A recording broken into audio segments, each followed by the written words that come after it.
From the archives of Sansad TV, The Speech.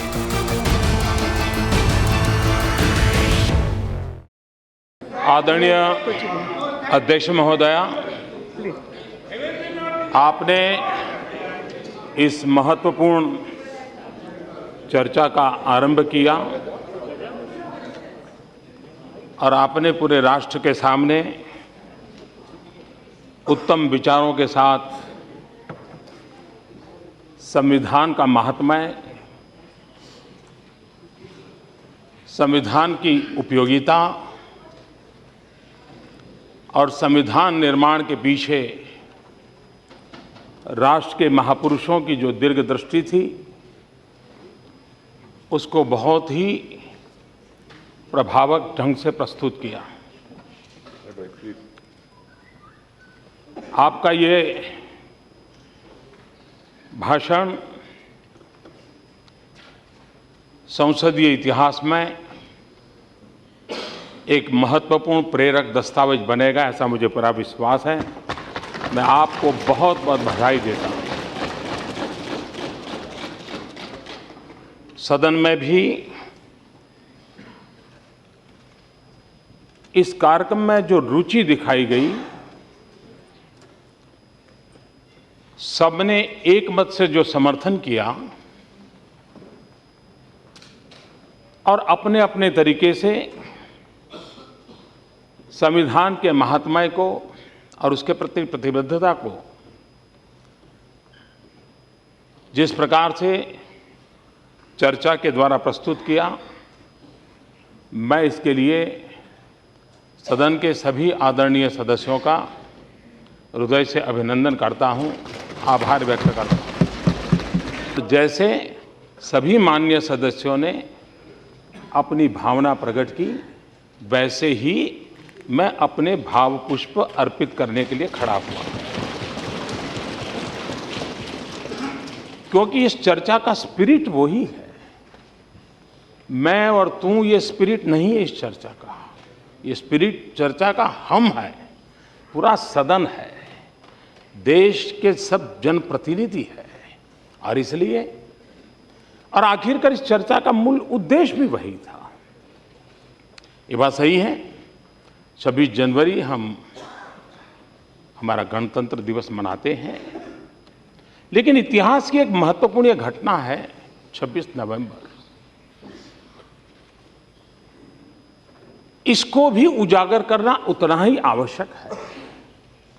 और 26 नवंबर को उजागर करके 26 जनवरी को नीचा दिखाने का प्रयास नहीं है। 26 जनवरी की जो ताकत है वो 26 नवंबर में निहित है, ये उजागर करने की आवश्यकता है। मैं जानता नहीं हूं आज स्कूलों के सिलेबस के विषय में डिटेल में, हर राज्य के अपने अपने सिलेबस होते हैं, लेकिन हम लोग जब छोटे थे तो नागरिक शास्त्र पढ़ाया जाता था और उसमें थोड़ी सा परिचय आता था हमारे संविधान का, लेकिन बाद में जाकर के वो करीब करीब खो जाता था। और या तो कोई वकालत के व्यवसाय में जाए तो वो, या तो कोई राजनीति में आए तो वो, उन तक ही हमारा संविधान की सारी गतिविधि सीमित हो गई। भारत जैसा देश, विविधताओं से भरा हुआ देश, हम सबको बांधने की ताकत संविधान में है, हम सबको बढ़ाने की ताकत संविधान में है। और इसलिए समय की मांग है कि हम संविधान की सैंक्टिटी, संविधान की शक्ति और संविधान में निहित बातों से जन जन को परिचित कराने का एक निरंतर प्रयास करें। और इसको हमने एक पूरा रिलीजियस भाव से, एक समर्पित भाव से इस प्रक्रिया को करना चाहिए। 26 नवंबर संविधान दिवस के माध्यम से सरकार की ये सोच है और इसमें धीरे धीरे सुधार भी होगा, इवॉल्व होगा, क्योंकि ये तो प्रारंभिक विषय है, कोई चीज़ अल्टीमेट नहीं होती है, उसमें निरंतर विकास होता रहता है। हम इस व्यवस्था को प्रतिवर्ष कैसे आगे बढ़ाएं, हमारा ये नहीं कहना है कि ये तो इस बार एक विशेष पर्व था, बाबा साहब आम्बेडकर का 125 वर्ष जब देश मना रहा है तो उसके कारण संसद के साथ जोड़ करके इसका कार्यक्रम की रचना हुई। लेकिन भविष्य में इसको लोकसभा तक सीमित रखना नहीं है, इसको जनसभा तक ले जाना है। व्यापक रूप से सेमिनार हो, डिबेट हो, कॉम्पिटिशन्स हो, हर पीढ़ी के लोग संविधान के संबंध में सोचे, समझे, चर्चा करें। एक निरंतर मंथन चलता रहना चाहिए और इसलिए एक छोटा सा प्रयास उसका आरंभ हो रहा है। और सदन में जिस प्रकार से सबने सकारात्मक भाव व्यक्त किए हैं, उससे लगता है कि इसका महात्म्य है और आगे चल करके इसको बढ़ाना चाहिए। और हम जरूर इसको आगे कोशिश करेंगे। जैसे मेरे मन में विचार आता है कि क्यों ना हम पूरे देश में लगातार भारत के संविधान के संबंध में ऑनलाइन कंपटीशन करें, क्वेश्चंस हो, ऐसे कंपटीशन हो, ताकि पूरे देश को एक आदत बने। स्कूल कॉलेज हमारी जोड़ती रहें, स्कूलों के अंदर इसकी व्यवस्था हो, एक व्यापक रूप से हमारे संविधान की लगातार चर्चा होती रहे। ऐसे कई कार्यक्रमों की रचना आगे चल करके सोची जा सकती है। ये देश कईयों की तपस्या से आगे बढ़ा है, सब सरकारों के योगदान से आगे बढ़ा है। हां, शिकायत ये होती है कि अपेक्षा से कहीं कम हुआ तो शिकायत होती है, और वो लोकतंत्र में शिकायत का हक सबका होता है। लेकिन कोई ये नहीं कह सकता कि पुरानी सरकारों ने कुछ नहीं किया, ये कोई नहीं कह सकता, कह भी नहीं सकते। और इसलिए ये सभी, और ये मैं लाल किले पर से बोला हूं, मैं आज नहीं बोल रहा हूं, क्योंकि ये मेरा कन्विक्शन है। और ये देश हम ये भी ना भूलें कि राजा महाराजाओं ने, सत्ताधीशों ने देश नहीं बनाया है। यह देश कोटि कोटि जनों ने बनाया है, जन जन ने बनाया है, श्रमिकों ने बनाया है, किसानों ने बनाया है, गरीबों ने अपने पसीने से बनाया है, शिक्षकों ने बनाया है, आचार्यों ने बनाया है। इस देश के कोट्यावधि लोगों ने सदियों तक लगातार अपनी अपनी भूमिका निभाते निभाते देश बना है। और इसलिए हम सबका दायित्व होता है उन सब के प्रति अपना ऋण स्वीकार करना, उनको नमन करना। संविधान के अंदर भी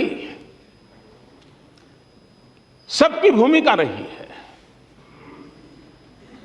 और उस समय जिनके नेतृत्व में देश चलता था उनकी विशेष भूमिका रही है। और इसलिए इतना उत्तम संविधान जो हमें मिला है, इसकी हम जितनी सराहना करें उतनी कम है, हम जितना गौरव करें उतना कम है। और अगर संविधान को सरल भाषा में अगर मुझे कहना है तो हमारा संविधान dignity for Indian and unity for India, इस दो मूल मंत्र को साकार करता है। जन सामान्य की डिग्निटी और देश की एकता, अखंडितता। बाबा साहब आंबेडकर की भूमिका को हम कभी भी नकार नहीं सकते। इसका मतलब ये नहीं कि बाबा साहब आंबेडकर की बात करते हैं तो औरों के लिए कोई काम नहीं होता है, लेकिन एक का नाम देंगे तो दूसरे का रह जाता, दूसरे का कहे तो तीसरे का रह, हर एक को लगेगा भाई हमारा भी तो योगदान था। और कुछ लोगों ने तो जीवन में इतनी ऊंचाइयां पाई हैं कि कोई उनका नाम दे या न दे, उनके नाम को कभी कमी नहीं हो सकती, कोई उनको मिटा नहीं सकता है। हमें इतना विश्वास होना चाहिए, और इसलिए ये विश्वास को पुनः प्रस्थापित करने की आवश्यकता है, क्योंकि इस देश अनेक महापुरुषों के कारण बना है और उसका अपना महात्मा है, हमने स्वीकार करना होगा। जब 2009 में संविधान के 60 साल हुए थे, मैं आज ये संविधान का कार्यक्रम की कल्पना लाया हूं, ये पहली बार नहीं है। मैं एक राज्य में मुख्यमंत्री था और 2009 में जब संविधान के 60 साल हुए तो हमने राज्य सरकार की तरफ से हाथी के ऊपर बैठने की पूरी व्यवस्था बना करके उसमें संविधान को सुशोभित करके रखा था और उसका यात्रा निकाली थी और मुख्यमंत्री स्वयं हाथी के आगे आगे पैदल चलता था संविधान के महात्म्य को लोगों को प्रशिक्षित करने के लिए। संविधान के 60 साल को हमने उस प्रकार से गुजरात की धरती पर मनाया था क्योंकि मैं उस समय मुख्यमंत्री था और इसलिए संविधान के मूल्य को हम स्वीकार करते हैं। जब हमारा संविधान निर्माण हुआ तब संविधान सभा के प्रोविजनल चेयरमैन श्रीमान सच्चिदानंद सिन्हा जी ने एक बात कही थी, उसका मैं उल्लेख करना चाहता हूं। अपने उद्घाटन भाषण में उन्होंने कहा था और उन्होंने कोट किया था अमेरिकी संविधान के बारे में, जोसेफ स्टोरी के शब्दों का उल्लेख किया था। उन्होंने कहा था कि जोसेफ स्टोरी ने कहा था, उनका कोट है, the constitution has been reared for immortality. If the work of man may justify, aspire to such a title. संविधान अमर रहने के लिए बनाया गया है।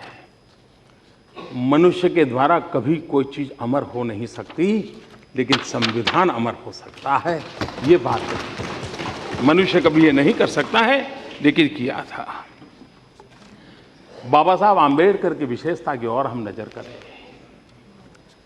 दीर्घदृष्टा और महापुरुष कैसे होते हैं, इसका उदाहरण है कि अगर किसी को इस सरकार पर प्रहार करना है तो भी कोटेशन बाबा साहब का काम आता है। किसी को अपने बचाव के लिए उपयोग करना है तो भी कोटेशन बाबा साहब का काम आता है। किसी को अपनी न्यूट्रल बात बतानी है तो भी कोटेशन बाबा साहब का काम आता है। इसका मतलब उस महापुरुष में कितनी दीर्घदृष्टि थी, कितना विजन था, कितने व्यापक फलक पर उन्होंने अपने विचारों को व्यक्त किया था कि जो आज भी विरोध करने के लिए भी वो मार्गदर्शक हैं, शासन चलाने वाले के लिए भी मार्गदर्शक हैं, न्यूट्रल मुख रक्षक बैठे हुए लोगों के लिए तोड़ने के लिए भी मार्गदर्शक है। ये अपने आप में एक बड़ा अजूबा है। वरना विचार तो कई होते हैं, हर विचार एक ही खेमे के काम आते हैं, सब खेमों के काम नहीं आते। एक ही कालखंड के लिए काम आते हैं, सब कालखंड के लिए काम नहीं आते हैं। बाबा साहब की विशेषता रही है कि उनके विचार हर कालखंड के लिए, हर पीढ़ी के लिए, हर तबके के लिए उपकारक हो रहे हैं। मतलब उन विचारों में एक ताकत थी, एक तपस्या का अर्क था जो राष्ट्र को समर्पित था और 100 साल के बाद का भी देश कैसा हो सकता है ये देखने का सामर्थ्य था। तब जाकर के इस प्रकार की बात निकल पाती है और इसलिए सहज रूप से महापुरुष को नमन करने का मन होना बहुत स्वाभाविक है।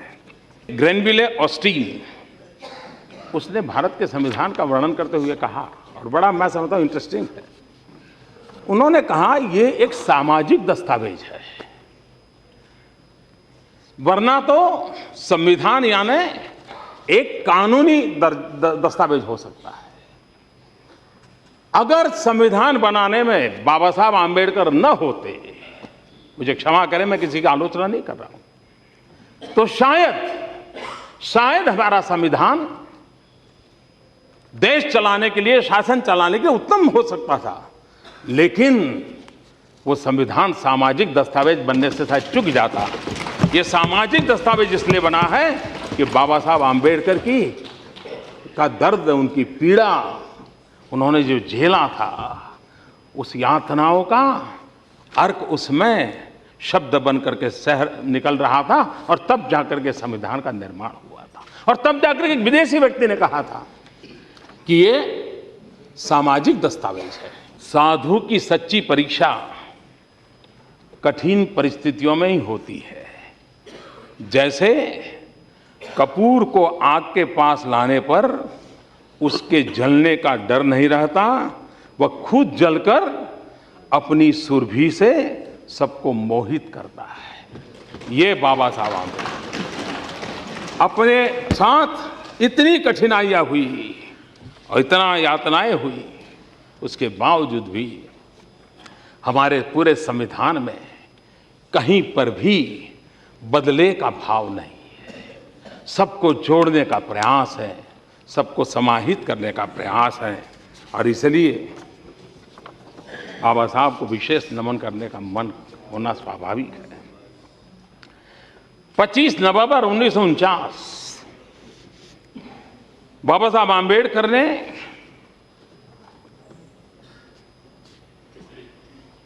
स्वतंत्रता और लोकतांत्रिक व्यवस्था को बनाए रखने में स्वतंत्र भारत में नागरिकों को स्वयं कैसा व्यवहार करना चाहिए, एक भाषण उन्होंने किया। उन्होंने कहा, if we wish to maintain democracy not merely in form but also in fact, what must we do? The first thing, in my judgment, we must do is to hold fast to constitutional methods of achieving our social and economic objectives. Where constitutional methods are open, there can be no justification for these unconstitutional methods. These methods are nothing but the grammar of anarchy, and the sooner they are abandoned, the better for us. यदि हम लोकतंत्र को एक रूप में ही नहीं बल्कि सच में बनाए रखना चाहते हैं तो हमें क्या करना चाहिए? मेरे विचार में पहली चीज जो हमें करनी चाहिए वह है कि अपने सामाजिक और आर्थिक लक्ष्यों को प्राप्त करने के लिए संवैधानिक तरीकों का दृढ़ता से पालन करना चाहिए। जहां संवैधानिक तरीके खुले हैं वहां इन असंवैधानिक तरीकों का औचित्य नहीं हो सकता। ये तरीके और कुछ नहीं बल्कि अराजकता है, और उन्हें शीघ्र ही छोड़ना हमारे लिए बेहतर होगा। मैं समझता हूं हम सब लोकतंत्र की परिपाटी से बड़े बड़े लोग हैं। हमारे लिए ये डूज एंड डोंट्स की दृष्टि से उतना ही महत्वपूर्ण है। हमारे लिए आज संविधान और अधिक महत्वपूर्ण होता जाता है, क्योंकि विविधताओं भरा देश है। अलग अलग जगह पे अलग अलग प्रकार के एस्पिरेशंस भी एक हमारा दायित्व है। और आज जब हम इस लोकतंत्र के मंदिर में एकत्र आए हुए हैं, वो कौन सा संकल्प है जो हमें एकजुट रखता है और कौन सा संकल्प है जो हमें एक बढ़ाता है? डॉक्टर बाबा साहब आम्बेडकर ने कहा है, आई फील हाउएवर, इस बात की चर्चा यहां पहले एक बार हो चुकी है। I feel, however a good constitution may be, it is sure to turn out bad because those who are called to work it happen. To be a bad lot, however bad a constitution may be, it may turn out to be good if those who are called to work it happen to be a good lot. The working of a constitution does not depend wholly upon the nature of the constitution. मैं महसूस करता हूं कि एक संविधान चाहे कितना भी अच्छा क्यों न हो या बुरा हो सकता है, क्योंकि जिन्हें इसे कार्यान्वित करने के लिए कहा गया है जाता है वह एक अपात्र समूह भी हो सकता है। तथापि एक संविधान चाहे कितना भी खराब क्यों न हो वह अच्छा साबित हो सकता है यदि जिन्हें इसे कार्यान्वित करने के लिए दिया गया है वे एक अच्छा समूह हो। संविधान का काम करना संविधान की प्रकृति पर ही पूरा निर्भर नहीं होता। कल मैडम सोनिया जी ने भी इस बात का जिक्र किया था, आज भी राज्यसभा में इस बात का जिक्र हुआ है। और इसलिए संविधान की सैंक्टिटी ये हम सबका दायित्व है, ये हम सबकी जिम्मेवारी है। और ये ठीक है कि आखिरी चीज अल्पमत बहुमत से बनती है, लेकिन ये हम न भूलें कि लोकतंत्र में ज्यादा ताकत तब आती है जब हम सहमति के रास्ते पर चलते हैं।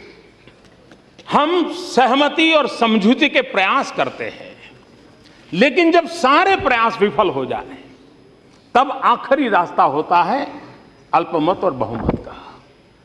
इस सदन में एक तरफ ज्यादा लोग हैं, इसलिए उनको यह अधिकार नहीं मिल जाता है कि जो चाहे वो चीजें थोप दे, और इसलिए सहमति का हमारा रास्ता होना चाहिए, समझौते का रास्ता होना चाहिए, और हर किसी का साथ और सहयोग मिलना चाहिए। कुछ नहीं बनता है, सारी बातें विफल हो जाती हैं, तो फिर अंतिम मामला बनता है, वो अंतिम है जबकि बहुमत और अल्पमत की तराजू से तोला जाए। इस भावना को हमने आगे बढ़ाना होगा, और इसलिए संविधान की उस भावना को आगे चलाने, और मैं मानता हूं, मुझे आज अटल बिहारी वाजपेयी जी की सरकार थी, इस सदन में बहुमत की परीक्षा हो रही थी, और जब बहुमत की परीक्षा हो रही थी तब नेक टू नेक मामला था। उड़ीसा के मुख्यमंत्री श्रीमान गिरधर जी, वे लोकसभा के सदस्य थे, असेंबली में जीत गए थे, मुख्यमंत्री बन गए थे, लेकिन इस्तीफा अभी दिया नहीं था, 15 दिन का समय होता है। और इसी समय वाजपेयी जी को अपना बहुमत सिद्ध करने की नौबत आई। उस समय देश में विवाद था, क्या करेंगे वो, सदन में आएंगे क्या करेंगे, और स्पीकर महोदय ने भी उनको कहा कि ठीक है आप आए हैं, लेकिन अपने अंतरात्मा को पूछ करके जो करना है वो करिए, ऐसा कहा था। और बाद में उन्होंने अटल जी की सरकार के खिलाफ वोट किया, और एक वोट से अटल जी की सरकार हार गई थी, एक वोट से सरकार हार गई थी। संविधान उच्च हाथों में होता है तब किस प्रकार का व्यवहार होता है, और कभी गलती होती तो कैसा होता है, इससे बड़ा कोई उदाहरण नहीं हो सकता है। और मैं मानता हूं कि अटल जी ने जिस दिन, उस दिन का उनका भाषण और जिस ऊंचाई से उन्होंने अपनी सत्ता को छोड़ा था, इसको हम कभी भी भूल नहीं सकते कि क्या लोकतंत्र की ऊंचाई को उन्होंने स्वीकार किया था। हमारे यहाँ एक समय आया जब मंत्रियों की संख्या बढ़ने लगी, राजनीतिक दबाव बढ़ने लगे, संतुलन बिठाने की मुसीबत आने लगी, तो यही राजनेता, संसद के अंदर बैठे हुए राजनीतिक दल, उन्होंने मिलकर के तय किया नहीं हम कोटा सिस्टम करेंगे, इतने % से ज्यादा मिनिस्टर नहीं हो सकते। हमने पालन किया, हमने अपने पर बंधन लगाए। मैं मानता हूं लोकतंत्र की व्यवस्था की आवश्यकता है कि हमें जिस प्रकार से एक पॉलिटिकल फील्ड के लोग अपने पर बंधन लगा रहे हैं, समय समय पर जब भी जरूरत पड़ी, कभी देर होती होगी, आप देखिए सुप्रीम कोर्ट ने निर्णय कर लिया कि भाई इतनी सजा के बाद आप चुनाव नहीं लड़ सकते। संसद कानून बना सकती थी, कानून बना करके छुटकारा ले सकती थी, लेकिन यही संसद है, यही राजनेता है जिन्होंने अपने पर उस कानून को स्वीकार कर दिया कि सुप्रीम कोर्ट ने कहा है अगर सजा हुई है तो मैं नहीं आऊंगा। ये चीजें हमारे वो पहलू हैं जिसके लिए हम गर्व कर सकते हैं, और इसलिए हम राजनीतिक जीवन में होने के बावजूद भी हमने इन मर्यादाओं को आज हमने स्वीकार किया है और हम उसको प्रयास करते हैं। भारत मूलतः किन आदर्शों और विचारों से पला बढ़ा है, और जिन आदर्शों और विचारों से पला बढ़ा है वो हमारी एक ताकत है, वो हमारी एक आत्मिक शक्ति है, और इसलिए हमने कभी हमारे देश की जो आंतर ऊर्जा है उसको कम आंकने की जरूरत नहीं है। हजारों साल की तपस्या से आंतर ऊर्जा तैयार हुई है, और वही देश को भी गति देती है, समाज को भी गति देती है, और संकटों से उभरने की ताकत भी देती है। और तब मैं जब उसकी बात करता हूं तो मैं कहना चाहूंगा idea of India, idea of India सत्यमेव जयते, आइडिया ऑफ इंडिया अहिंसा परमो धर्म, आइडिया ऑफ इंडिया एकम सद विप्राह बहुधा वदंती, आइडिया ऑफ इंडिया, पौधे में भी परमात्मा होता है। आइडिया ऑफ इंडिया, वसुधैव कुटुंबकम। आइडिया ऑफ इंडिया, सर्व पंथ समभाव। आइडिया ऑफ इंडिया, अप दीपो भव। आइडिया ऑफ इंडिया, तेन तत्तेन भुंजी था।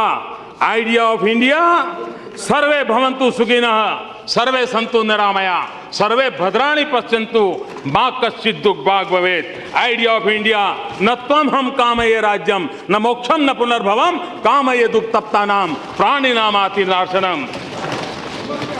आइडिया ऑफ इंडिया, वैष्णव भजन तो तेरे रे कहिए, जे पीड़ पराई जाने रे। आइडिया ऑफ इंडिया, जन सेवा ही प्रभु सेवा। Idea of India, idea of India, सहना भवतु सहना भुनक्तु सह वीर्यम करवावहै। आइडिया ऑफ इंडिया, नर करनी करे तो नारायण हो जाए। आइडिया ऑफ इंडिया, नारी तो नारायणी। आइडिया ऑफ इंडिया, यत्र नार्यस्तु पूज्यन्ते रमन्ते तत्र देवताः। आइडिया ऑफ इंडिया, आनो भद्रा कृतवयन्तु विश्वतः। आइडिया ऑफ इंडिया, जननी जन्मभूमिश्च स्वर्गादपि गरीयसी। इसी भाव के साथ मैं फिर एक बार सदन के सभी आदरणीय सदस्यों का हृदय से अभिनंदन करता हूं, आपका भी आभार व्यक्त करता हूं। और आपने जिस एक इनिशिएटिव लिया, इसके लिए देश हमेशा हमेशा आपका ऋणी रहेगा। बहुत बहुत धन्यवाद।